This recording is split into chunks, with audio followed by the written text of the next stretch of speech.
What's going on, everybody? Really exciting game. Cardell was in the building for it. Cardell Dudley here, Raymond Lions, Wilson Turpay. All right. A quick word from Uzi Nas, and we're gonna get to it because this game took quite a while, and there's a lot to unpack. And Ray hit us in the group chat during the game, like most of it was avoidable. We didn't have to go to extra period, but they did. So we'll get to that in just a little bit. Uzi Nas new brunch Saturdays and Sundays, 11 a.m. to 4 p.m. These are just some of the items on the menu: chicken and waffles, salmon cakes and eggs, shrimp and grits, catfish and grits, bigger than your belly breakfast, teriyaki salmon and eggs, turkey wings, chicken wings, and the most important part of this, bottomless mimosas. Get over to oozanaz.com to check out a brunch and figure out when you want to go. Sunday is a good day, so why not? All right, Cardell, you were in the building. Your thoughts on this double overtime thriller here? It was about resiliency. You know what I mean? The Wizards jumped on the Celtics early. Bill had it going in the first quarter. Had about 14 in the first quarter. Tatum was cold. Most of the Celtics was cold, but the one guy that had it going was Jaylen Brown. He stepped up and he kept them in the game. Then Josh Richardson joined the party and kept them in the game. And as they were keeping them in the game, the Wizards started to fade as the game went on. You know what I mean? Fouls started piling up. The makes that they were getting, the makes that they had in the first quarter wasn't being sustained as the game went on and whatnot. And then Tatum woke up in the second half late, and that's what made it a game. We all know the Celtics are dangerous, especially with those two dudes. They're capable of scoring anywhere from 50 to 60 points just for them to. They're well coached. They've been in big games, so this is nothing new for them. The player that I think won't get enough praise that I think really helped the Celtics in all aspects was Al Horford. The defense he had inside, just patrolling, making Montrez work, keeping him off the boards, the assists, the timely scoring, just the little winning plays. You know what I'm saying? That guy kept them along with the scoring of Richardson around till Tatum woke up. That's what helped them stay around, stay around, stay around. The Wizards couldn't separate themselves. And then it became a dog. And then they get into overtime, and they had the upper hand, and the Wizards took it back. And then they gave the Wizards too many chances. And in the second overtime, they got the ball in their backcourt, which we all pretty much been counting on to do things like this, finish the game. Bill had a clutch layup, and then Dinwiddie had a runner. So that's pretty much what it is, man. It's a battle between two teams that you're definitely gonna see in the playoffs if they stay healthy. And I know Jaylen Brown was on one because he didn't have a good game at all. Up in Boston last week, a few days ago, and I knew he was gonna come out on a mission. But all in all, man, we could talk about what the Wizards didn't do. These are the type of wins where you show your character. You know what I'm saying? So I'm not even gonna dwell on the negative. Yeah, they could have knocked them out in 4 quarters, but these are the type of games that test your resolve, and this is what what we could take from this. They're clearly a different team, and they're ahead of schedule. This is the type of one where I was like, I'm gonna give them a couple weeks. I'm like, oh no, they definitely ahead of schedule. Because look at the people that they have out. Now, I know the Celtics didn't have Rob Williams and certain guys was not, but they're not fully healthy either. But they're still finding ways to win. And these are the type of wins where you pretty much catch the attention of the NBA, the rest of the league, where they're like they gotta take you serious because y'all not playing any games, and is elevating your team. So all in all, I just felt like that's what won the game. And also, the Wizards, how they defend the three is elite. Coming in, they're ranked seventh in the NBA defending three. They hold opponents to 31%. Today they held the Celtics to 2 of 26. They only shot 7% from three. That that defense is what won the game, man. Like you said, they have yet to put a full game together, but they're defending in spurts, and that's what's allowing them to win more shit. And that's why they're on what are they 5-1 now? So this is what it takes. This was what Wes Unseld has been preaching. Hell, this is what we've been looking for the last few years, and it's just refreshing to see. You see the results. So they got crazy momentum going. The thing is, they got to just sustain it with them. But it was a very very impressive one to put us out double overtime to beat the Celtics, um, pretty much twice in a few days, man. Yeah, and the Hawks. You got to start looking at the Wizards different moving forward. All right, Ray, how about you? Yeah, this was a great win, man. And the thing that kind of stands out to me is when you defend, it kind of widens your margin for error, because they at times the offense was disjointed and they were making mistakes and whatnot. But if they come right back and get a stop, then it doesn't hurt as much.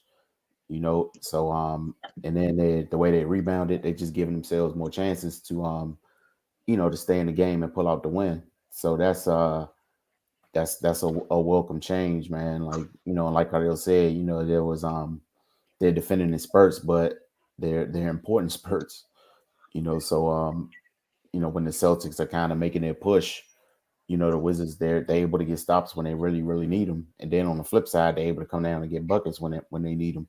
So yeah, man, it just you just give yourself much more chances when you focus on defense and are able to to get stops at critical moments.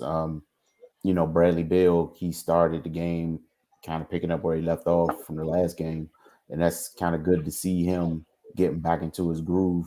Um, he's through the first 6 games, he's been a more all around player than he has been previously. So even though he really hasn't been scoring the ball at the clip he was before, he's still positively impacting the game in a lot of areas. So and we knew eventually the offense was going to come because that's what he does. So so yeah, man, just to see him continue to put it together is good to see. Um, Again, Dinwiddie, we talked about his steady hand. Man, he came through in some big moments in this game. Um, Trez, man, he played significant minutes with 5 fouls. Then stepping in and taking that charge, that basically saved the game pretty much. So so he's one of those culture shifting players, man. Like I can't remember the last time we had a guy like him, on this roster. Just his intensity and what he brings is it's sorely needed here and it's paying dividends. And then Mhm. the depth, it's a double overtime game and they still got fresh bodies to put in. So man, I can't imagine how how good that feels. And I mean, I know you got to go with your horses. Bill's got to be in there. Like how many minutes did he play tonight? Uh, 46 minutes. I mean, in a game like this, he's going to have to be in. So yeah, he's going to have to tough it out. But to be able to rotate guys around him is hugely important. And it's that's how you get those 50-50 balls in double overtime. That's how you make those hustle plays. Because you got guys that are not as tired. So yeah, man, things are moving in the right direction, man. This is a tough win over a tough team, and with some things not going right for some important moments of the game, but they toughed it out and got the victory. So if this is how they're gonna act moving forward, man, then you know, like Cardell said, you got to start looking at them in a different light because these type of wins are the type of wins that teams get that you're gonna see playing late into the season. So so yeah, man, this I got no complaints, man. Again, it wasn't a perfect game, but they did what they had to do to get the win. Yeah, I'm with you guys. Regardless of what time it is in the season, you play the same team twice in a matter of days. They're gonna be ready for you. They got the Jalen Brown they didn't get the first go round, and they dealt with that. Had Tatum going as well. Like Cardell mentioned, Al Horford was huge, 6 blocks in this one, 5 assists, did so much of the little things for them. And we all know what Washington's missing. Um, like again, for like I know what is it, 6 games in? How many games? Like there hasn't been a game yet where the guys that came over in this trade haven't made an impact on a game. We still like it hasn't happened yet. Like they've gotten exactly what they paid for in terms of that trade through 6 games already. Yeah, it's not perfect. Yeah, they got ways to go, but how did this game end? All the craziness that happened. Defensive play by KCP. Just mentally sticking with it where that was the guy, I'm sure he was going through it with some of the miscues with the inbounds late. So those turnovers. They stayed locked in. Like they really stayed locked in. And it comes from folks that made a championship run, folks that have been in Mhm. this league for a little bit already. They're not 5-1 right now without the guys that they got in that trade and the impact the guys have had. And again, they still got a long way to go. But Cardell, no, you need to get out of there because nobody anticipated a double overtime game. So let you kick off player of the game, X Factor, and me and Ray close this thing up. Well, we'll finish up. Yeah, for me, I would just go with the backcourt. Dinwiddie and Brad Bill. They did what they had to do, but they did what I expected them to do late. They closed. They finished. They missed a couple free throws, a couple turnovers here and there, but like I said, they stepped up when they made the most hit shots that they needed to seal the game. And my X factor for the game, obviously, I'm gonna give it to Trez, man. You know what I mean? If it went Boston, I would say Al Horford, but on this end, it's Trez, man. Him being pretty much the only lone true big and holding it down 20 or 14. He fouled out, but look at he had to deal with Horford. And then you got the monster Jason Tatum in. I saw them going at it, battling inside as well.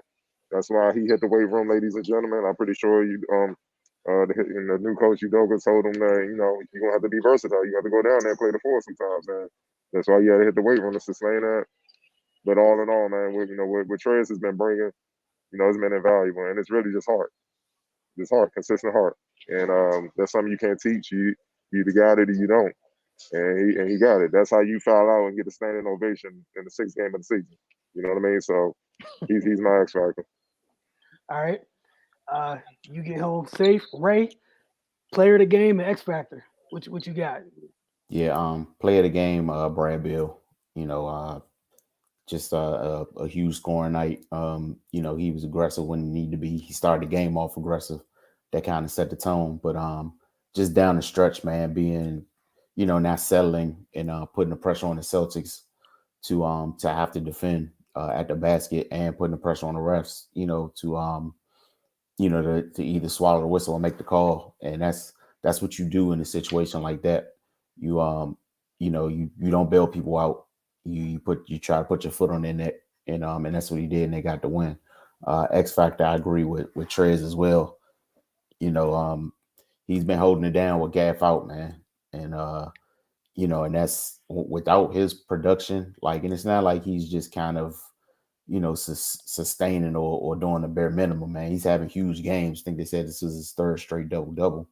So yeah, he's been crucial in them maintaining their success while Gaff is out injured. All right, yeah, I'm gonna go. I'm gonna double up here. The backcourt for sure. Getting players of the game for me. Brad and Spence. It was huge. You needed them. They're poised in big moments, especially the game like this when you're just going back and forth. And then the X factors. I'm gonna throw an S on it. You guys already mentioned Trez. I gotta throw Kuz in there too, because again, without a big, someone else has to also, when Trez goes out, someone else has to continue rebounding. And Kuz was kind of the de facto big in some of those non-Trez lineups on the floor. Like I know Bertans might technically be the 5, but 17 and 17. With obviously with Trez stepping up into a start role as a super sub, like sometimes you're worried about it, but this is a 6 man of the year winner. I'm not surprised at all. You gave a hungry person minutes. They're gonna do what they're gonna do. Like that's who he is. But again, just both of them, Kuz is 17 and 17. You're the you're the de facto big after Trez, while you guys are playing without one right now. And again, you're 5-1, and game doesn't get won without them. Their work on the glass, they out rebounded Boston, and they were missing more of their bigs than Boston was. Like they didn't have anybody Horford size in Washington. All those size people are not available. None of them. Like Kuz is taller than Trez, so just keep that in perspective. I'm going to get to some of these comments. Ray, you got the first one. See, he's in a great mood this evening.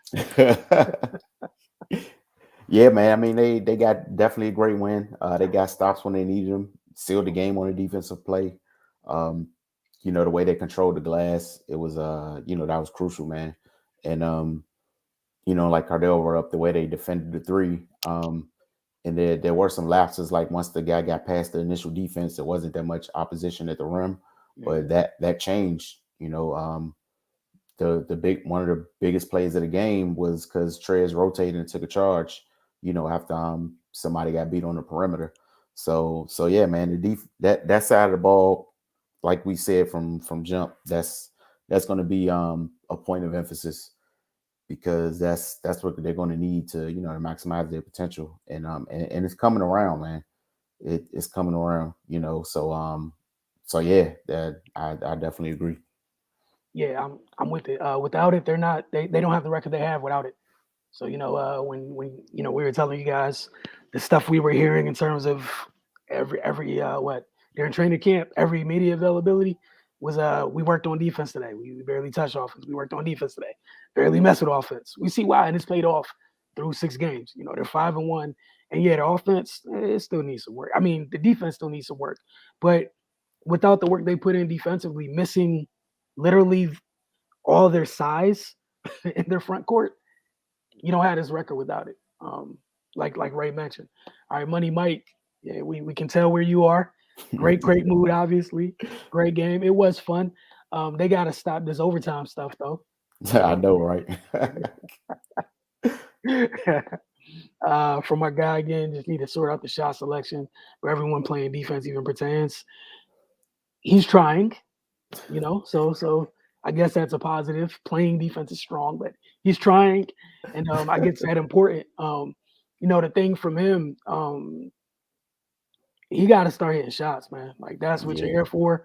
And I know you're not gonna hit all shots, but when you are a specialist, the ones that you get in rhythm, wide open, I need those. If you're coming off, you flying off a curl and your body's going left, the pass is a little off. I'm not mad at you for that. But when it's in rhythm, it's a dead look. We need you to knock those down, sir. But it's early in the year. Just just want to say that. And yeah, with the shot selection, I do hope it improves. And we kind of saw a change there in this game because Washington had some moments where it felt like they were settling. Then late in the game, it was like, all right, they continued to get into the paint, be it Brad and Spence to get downhill, draw fouls, or just finish down there with floaters and runners and things of that nature. So we saw an adjustment when it was winning time.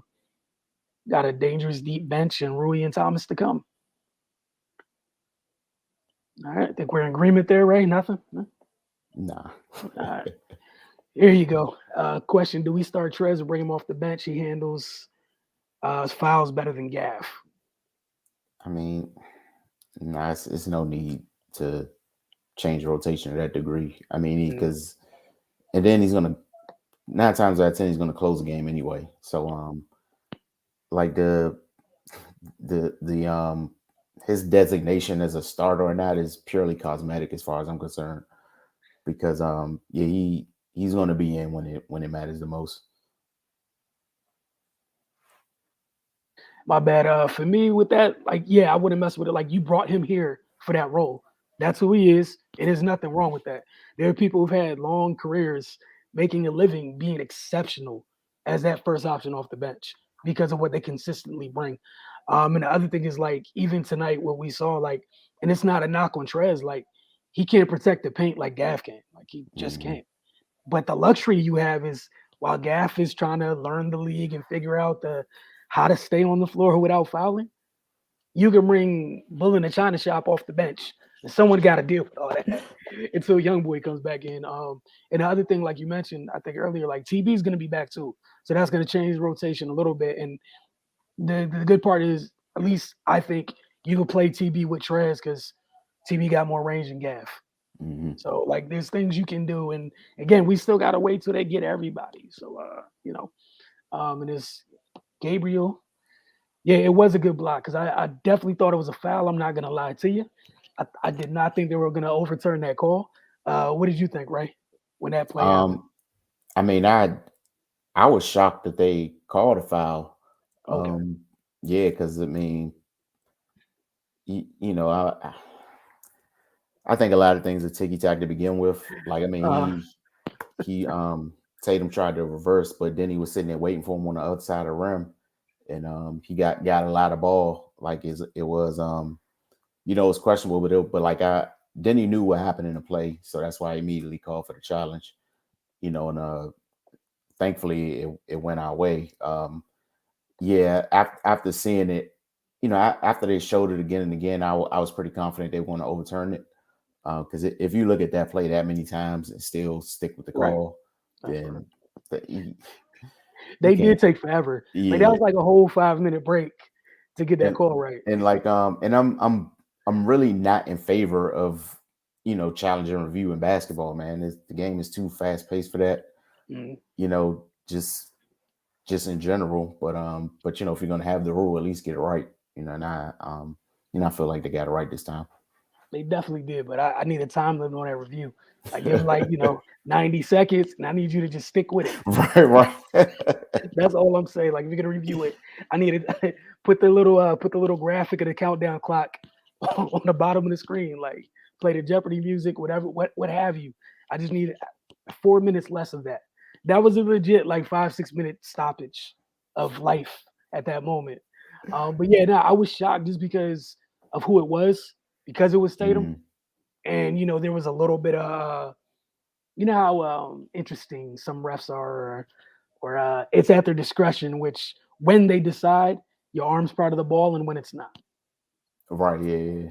So that's what I was worried. I didn't know if Denny had that much cachet yet in the league to that they were gonna let that go. But now it was a good play.